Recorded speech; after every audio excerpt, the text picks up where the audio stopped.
Scorpio, welcome dito sa iyong reading. Real talk reading tayo ha.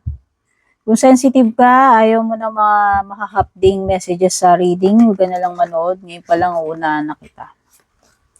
Etong reading na to is supposed to tell you kung ano yung mga dapat mong marinig, hindi yung gusto mo lang marinig. Para sa iyong healing. Scorpio, you don't need a sign, you need an app.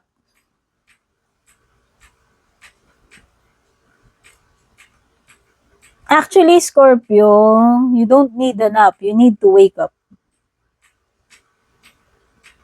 You need to wake up dito sa iyong panaginip. Nakakaabang mo ng napakaraming sign para lang ma-figure out mo kung ano ba yung truth about this person. Baka kasing truth nasa harapan mo na eh. Naghihintay ka pa ng napakarami sandamakmak na sign na darating sa panaginip mo or kung saan man. So, para sa akin, you don't need a nap, you need to wake up. And stop waiting for signs.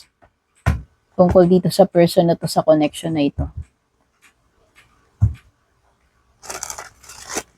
Gumising ka dyan sa panaginip mo, yun yung gusto kong sabihin, Scorpio. Nananaginip ka na ng gising eh.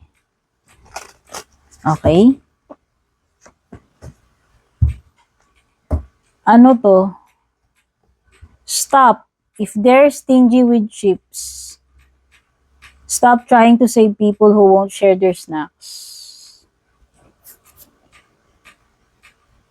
Alam mo, kung ayaw ka namang i-involve ng tao na to sa buhay niya, bakit mo ba ipipilit, Scorpio? Yun yung intindi ko eh. Yun yung napipil ko rito eh. Ikaw, sinishare mo yung love mo, sinishare mo yung oras mo, sinishare mo yung buhay mo sa kanya, pero pwede kasing hindi kayo on the same page. Pwedeng selfish siya, pero pwede rin namang hindi. Pwedeng hindi lang talaga kayo, tugma. Pwedeng hindi mo lang talaga siya deserve, alam mo yun? Pwedeng hindi lang talaga kayo para sa isa't isa. Ang nangyayari kasi dito, gumagawa ka ng mga bagay na unnecessary na hindi rin naman ma-appreciate na itong tao na to. Kasi nga maaaring para sa kanya, maaaring magkaiba kayo ng feeling sa isa't isa. Okay? Kung siya, ayaw niyang i-share yung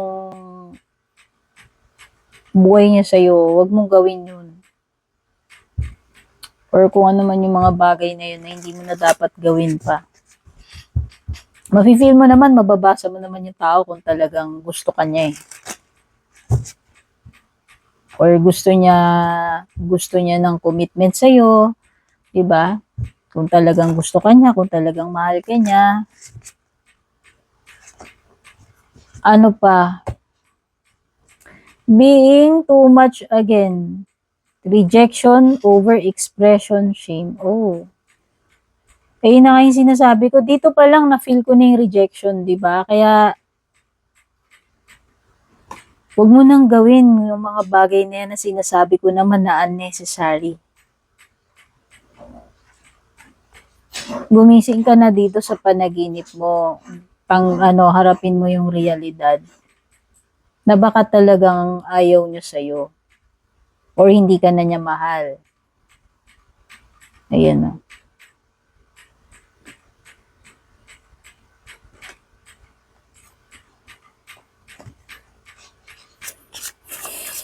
Nire-reject ka na niya eh. Yun yung nakikita ko eh. Sinasabi ng bara mo, nire-reject ka na niya pero parang ipinipilit mo pa rin yung sarili mo eh.